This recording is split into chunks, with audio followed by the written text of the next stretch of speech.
a ocuparnos del oeste de los Estados Unidos. Rara vez hablamos de esto, ¿no? Nunca. Nunca.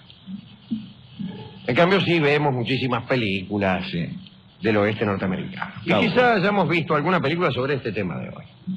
En 1830, el Congreso de los Estados Unidos aprobó la ley de remoción de los indios. Esta ley le daba al presidente de los Estados Unidos el poder para desplazar indios de sus tierras si estaban dentro de regiones colonizadas por blancos.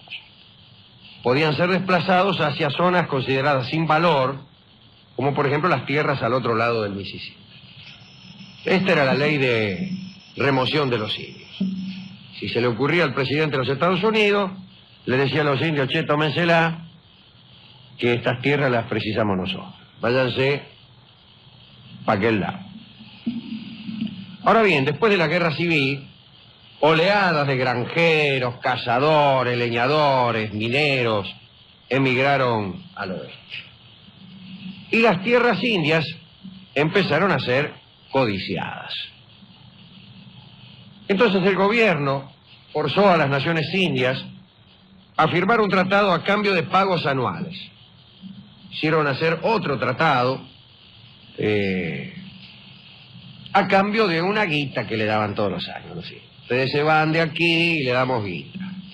Y poco a poco los iban echando de región en región. Conforme una zona se hacía interesante para el hombre blanco, el indio tenía que tomársela. Pero estaban previstos unos pagos como indemnización.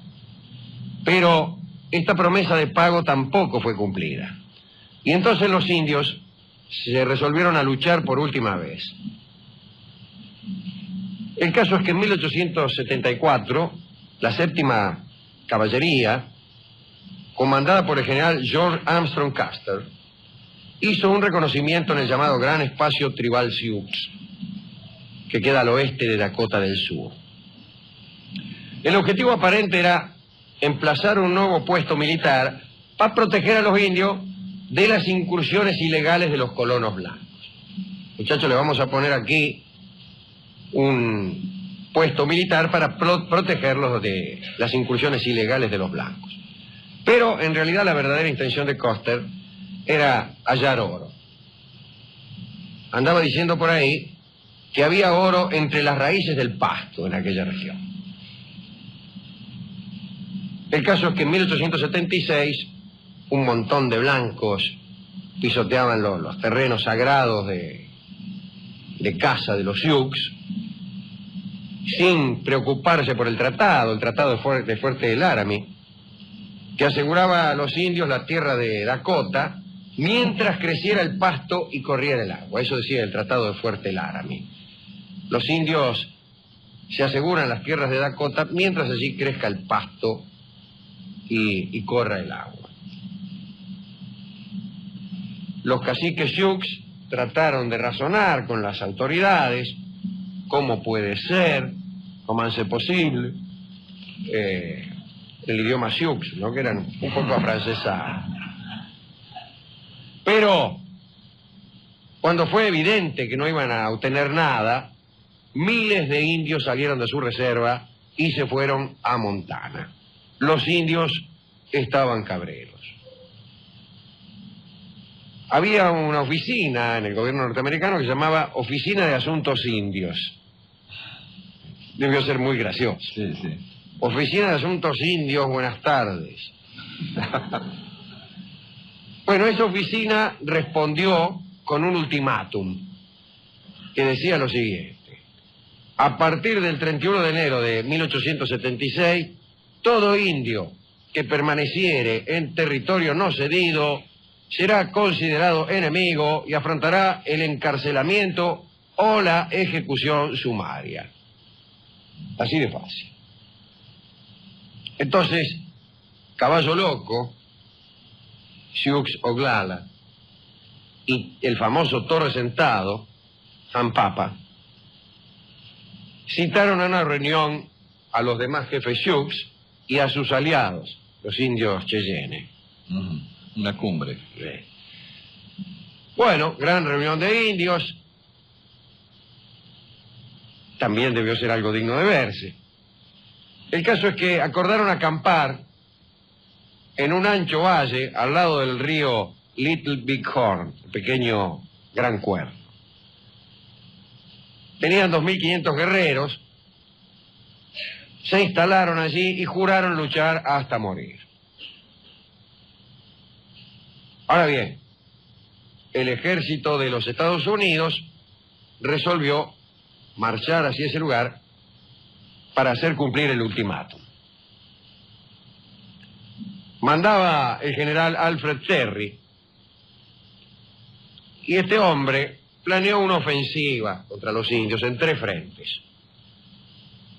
Según el plan de Terry, había que tomar por sorpresa a los indios. Al general Custer lo mandaron a comandar un contingente menor de 600 hombres. Terry quería que Custer se instalara en la vanguardia y se ocultara frente al campamento indio hasta algunos días después, cuando el resto de las tropas de Terry tomaran posición al otro lado del valle. Y si Wanda, ponete ahí y esperá, no hagas nada, esperá. Nosotros aparecemos por el otro lado del valle y se la da. Ahora bien, el plan era bueno, pero Terry no había tomado en cuenta el temperamento de Custer, que era un sujeto insubordinado y vanidoso. Ya 10 años antes había comparecido ante una corte marcial por ausentarse del mando. El tipo se las tomó. Por exponer a sus tropas y por no dar trato militar a los desertores. Es un tipo medio peligroso. Eligió el mejor, Terry. Sí. Era egresado de West Point y se había distinguido en la guerra civil, pero no tenía ningún talento para la conducción. No le daba importancia a la vida humana, atacaba frontalmente. Era un sujeto desenvuelto, tenía una apariencia esplendorosa, ¿no? Rubio, la melena ahí, ojos azules, complexión robusta, lindo postura, lindo tipo de hombre, ¿no? Lindo muchacho, Postura lindo. de cabalgar. Y además tenía poderosos aliados en la política. Y alguno que sabía que el tipo era medio peligroso y medio compadrón, esta es la palabra. Cuando sale Custer con su contingente de vanguardia, le dice: espéranos, que hay suficientes indios para todos. Como se ve, era gente muy simpática. Pero Custer no esperó. Desde que salió, condujo a sus tropas a toda velocidad. Incluso le quisieron dar un batallón adicional y él dijo: no quiero. Creía que la 7ª caballería se iba a bastar sola. Llegó, era un 25 de junio. Terry le había dicho que esperara hasta el 26. Y a pesar de las instrucciones, ordenó tomar posiciones para combatir. Envió al capitán Benting y a 125 ñatos a hacer un reconocimiento, y envió también a un señor Marcus Reno y otros 140 ñatos a la punta sur del campamento Sioux. Y finalmente ordenó a los 215 que quedaban atacar. Le dice: más sí, ataqué. Cuchillo Sangriento, que era el espía de Custer, le previno de que había más guerreros Sioux que balas en los cinturones de sus soldados. Pero Custer atacó. Nunca se supo por qué, pero atacó. Y bueno, al mediodía del 25 de junio se mandó 200 soldados contra 2.000 guerreros Sioux. Reno, que estaba en la punta sur, atacó algunas aldeas, pero se retiró. El otro, Benting, se las tomó redondamente. Arrugó. Testimonio de Lobo Valiente, un indio que participó de este entrevero. Dice, refiriéndose a los blancos: pelearon con mucho valor, pero a los 20 minutos del primer ataque no quedaba ni uno vivo. Ni uno. Los mataron a todos. Los indios se fueron antes de que llegara Terry al otro día. Y ante el público y ante los cineastas, Custer quedó como héroe y mártir. Reno fue procesado, la corte lo exoneró.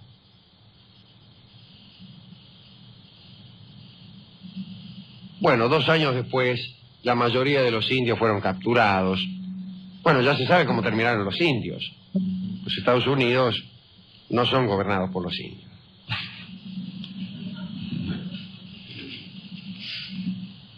Caballo Loco fue acusado de instigar a la rebelión y fue ejecutado. Así terminó aquel episodio de George Custer. Pero el cine nos devuelve un señor valiente, intrépido, audaz, rubio y de ojos celestes. La verdad es que era un sujeto con todas las virtudes que son indeseables en un militar o en alguien que tiene a su cargo la responsabilidad de vidas humanas. Me pregunto a quién dedicar esta breve historia, pero en un día como hoy uno no puede menos que examinar las frases que hemos dicho y advertir